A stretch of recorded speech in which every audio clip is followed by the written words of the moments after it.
Di tanah ujung barat Nusantara, di mana laut menghadap langsung pada samudera dan pegunungan berselimut kabut, lahirlah sebuah nama yang kelak menjadi legenda di jalan raya.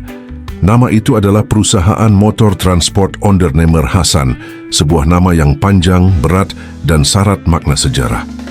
Namun bagi masyarakat, 3 suku kata terakhir dari nama itu sudah cukup mewakili segalanya.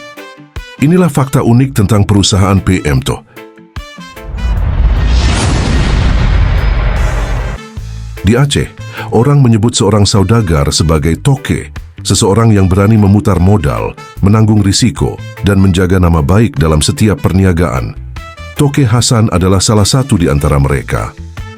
Ia bukan hanya pedagang, tetapi juga pemimpin yang percaya bahwa transportasi darat adalah urat nadi perdagangan. Dalam pandangannya, bus bukan sekadar kendaraan yang mengantar manusia dari satu kota ke kota lain, melainkan jembatan yang menyambung rezeki, silaturahmi, dan cita-cita.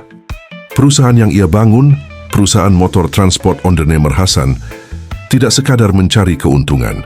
Perusahaan ini menjadi tempat belajar, tempat berlatih, dan tempat menempa diri bagi banyak anak muda Aceh yang ingin memahami dunia usaha. Para sopir, kondektur, dan pengelola di Pemto tidak hanya belajar mengemudi atau mengatur jadwal keberangkatan. Mereka juga belajar bagaimana menjaga kepercayaan pelanggan, mengelola uang perjalanan, serta menghadapi kerasnya dunia bisnis dengan kepala tegak. Seiring waktu, para murid dari perusahaan ini mulai mendirikan usaha mereka sendiri. Ada yang membuka perusahaan otobus baru, ada pula yang terjun ke bidang logistik dan pariwisata. Namun hampir semuanya mengakui satu hal, bahwa Pemto adalah kampus pertama mereka. Tempat di mana mereka memahami arti tanggung jawab, kejujuran, dan kesabaran. Bagi masyarakat Aceh, Pemto ibarat sebuah universitas tanpa gedung dan tanpa gelar. Setiap yang pernah bekerja di dalamnya dianggap sudah menempuh pendidikan di sekolah kehidupan. Di terminal-terminal Aceh dan Sumatera, orang masih sering berkata dengan bangga, "Dia dulu orang Pemto." Kalimat sederhana itu cukup untuk menunjukkan kredibilitas seseorang di dunia transportasi.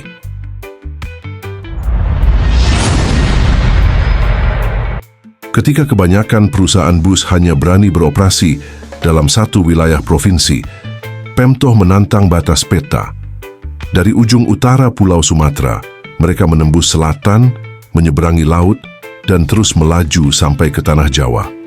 Rute yang membentang dari Banda Aceh menuju Solo menjadi simbol keteguhan dan keberanian. Perjalanan itu bukan sekadar panjang. Ia adalah ujian ketahanan bagi mesin, kesabaran bagi sopir, dan kebanggaan bagi setiap kru yang berhasil menuntaskannya. Bus Pemto melewati pegunungan tinggi, lembah-lembah sempit, dan jalan yang berkelok di sepanjang pesisir. Di masa lalu, sebagian besar jalur itu belum diaspal mulus seperti sekarang. Namun semangat para pengemudi Pemto tak pernah surut. Mereka membawa penumpang dari satu ujung Nusantara ke ujung lainnya, menyatukan 2 kebudayaan besar, Aceh dan Jawa. Dalam perjalanan itu, bahasa dan logat bercampur, makanan berganti rasa, dan lagu-lagu daerah dari berbagai kota bergema di dalam kabin bus. Setiap pemberhentian adalah pertemuan baru antara manusia dan tanah yang berbeda. Pemto menjadikan jalan raya bukan sekadar lintasan, tetapi juga ruang perkenalan antar budaya. Di pelabuhan penyeberangan, warna khas bus Pemto menjadi pemandangan yang menegaskan satu hal, bahwa perjalanan dari barat ke timur tidak lagi mustahil. Para sopirnya dikenal tabah, tidak mudah menyerah, dan memiliki naluri arah yang tajam. Dalam dunia transportasi, keberanian menembus lintas pulau dianggap sebagai simbol kebesaran jiwa. Pemto telah menuliskannya dengan tinta sejarah di atas jalan aspal dan gelombang laut Nusantara.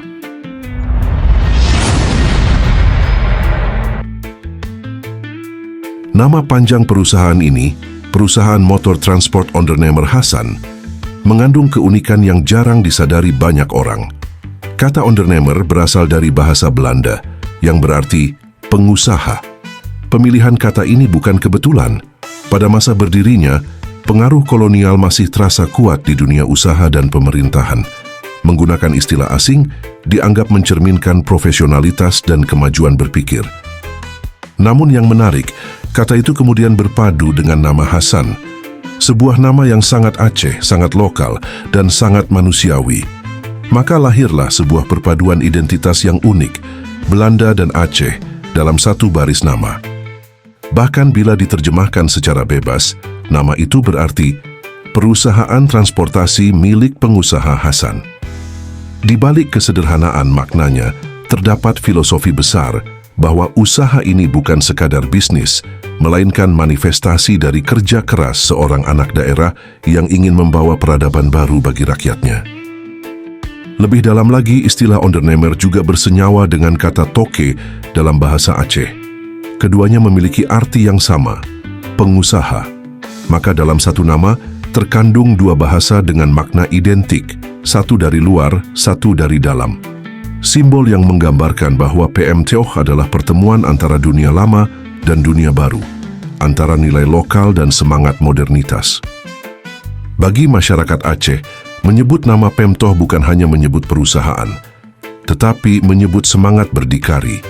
Nama itu memiliki resonansi sejarah, seolah menjadi pengingat bahwa dunia usaha lokal pernah berdiri sejajar dengan pengaruh luar tanpa kehilangan jati diri.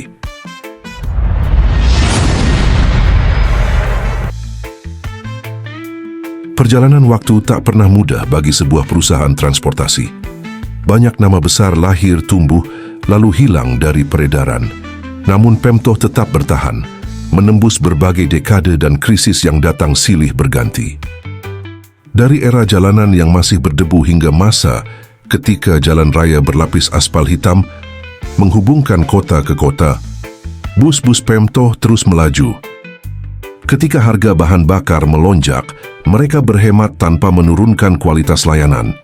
Ketika kebijakan transportasi berubah, mereka menyesuaikan diri tanpa kehilangan arah. Dan ketika gelombang modernisasi menuntut pembaruan armada, mereka pun melangkah maju, memperbarui bis, memperbaiki layanan, tanpa meninggalkan nilai tradisional yang menjadi akar mereka. PM Tioh adalah saksi bisu dari perubahan zaman. Mereka menyaksikan bagaimana terminal sederhana berubah menjadi kompleks megah, bagaimana masyarakat berpindah dari surat kabar ke telepon genggam, dan bagaimana wajah transportasi nasional berganti rupa. Namun di balik semua perubahan itu, satu hal tidak pernah berubah, filosofi kerja keras dan ketulusan pelayanan. Bagi Aceh, PM Tioh adalah bagian dari sejarah sosialnya. Bus-busnya telah mengantar ribuan mahasiswa, pedagang, pekerja, dan perantau menuju berbagai kota di Sumatera dan Jawa.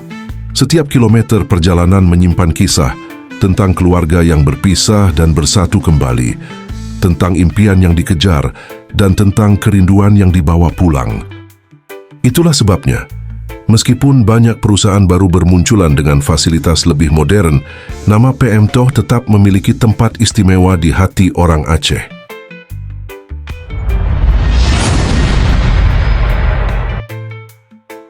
Di kalangan masyarakat, nama PM Tioh seringkali diplesetkan menjadi kalimat lucu. Pak minta tolong ongkos habis. Pada mulanya, kalimat ini mungkin terdengar sebagai ejekan kecil, namun justru dari situlah lahir reputasi yang paling mulia dari perusahaan ini. Dalam banyak kisah, para sopir dan pengurus PM Tioh dikenal memiliki hati yang lembut dan empati yang tinggi. Mereka sering membantu penumpang yang kehabisan ongkos, menampung mereka dalam perjalanan tanpa syarat. Ada kisah tentang seorang perantau yang kehilangan dompetnya di perjalanan, dan sopir PM Tioh membiarkannya tetap ikut, bahkan memberinya makan dari bekal kru. Ada juga cerita tentang mahasiswa yang terjebak di terminal karena tidak cukup uang untuk tiket pulang, lalu diajak naik tanpa diminta bayaran. Dari tindakan-tindakan sederhana seperti itulah, nama PM Tioh mendapatkan makna barunya. Bukan lagi ejekan, melainkan simbol kedermawanan. Perusahaan ini mengajarkan bahwa bisnis transportasi bukan hanya soal jarak tempuh dan jumlah kursi, tetapi juga tentang kemanusiaan. Bahwa di tengah hiruk-pikuk ekonomi, masih ada ruang bagi rasa iba dan solidaritas. Lama-kelamaan, masyarakat Aceh justru bangga dengan plesetan itu. Mereka berkata dengan senyum, "Memang begitu, PM Toh itu selalu menolong." Dan di balik setiap tawa, ada rasa hormat yang tidak bisa diukur dengan angka. Nama itu menjadi legenda. Legenda tentang kebaikan yang berjalan di atas roda, dari satu kota ke kota lain, membawa pesan bahwa keikhlasan adalah bahan bakar yang tidak akan pernah habis. Perusahaan motor transport on the name Hasan bukan sekadar nama yang tertulis di bodi bus. Ia adalah cerita tentang manusia yang menolak berhenti, tentang sebuah bangsa kecil di ujung barat yang mampu menembus batas Nusantara. Ia adalah perpaduan antara nilai lama dan semangat baru, antara bisnis dan kemanusiaan, antara perjalanan dan doa. Ketika bus-bus PM Toh melaju di malam hari dengan lampu sorot menembus kabut, seolah mereka sedang membawa kenangan seluruh Aceh di atas aspal. Setiap deru mesin adalah pengingat bahwa perjalanan belum berakhir, bahwa selama masih ada jalan, selama masih ada manusia yang ingin pulang, PM Toh akan tetap berjalan. Perjalanan ini bukan sekadar kisah tentang bus dan jalan raya, tetapi tentang semangat, ketulusan dan warisan dari ujung barat negeri. Jika kisah ini memberi makna bagi Anda, jangan lupa untuk menekan tanda suka sebagai bentuk dukungan. Tuliskan pendapat dan kenangan Anda di kolom komentar. Bagikan video ini agar lebih banyak orang mengenal sejarah besar dari Tanah Aceh, dan tekan tombol subscribe agar tidak ketinggalan kisah menarik berikutnya tentang dunia transportasi dan perjuangan manusia di jalan panjang Nusantara. Karena setiap perjalanan, sekecil apapun, layak untuk dikenang dan diceritakan kembali. Baiklah Bis Gengs, sampai di sini dulu video kita kali ini. Sampai jumpa di video yang tidak kalah menarik selanjutnya. Saya ucapkan terima kasih.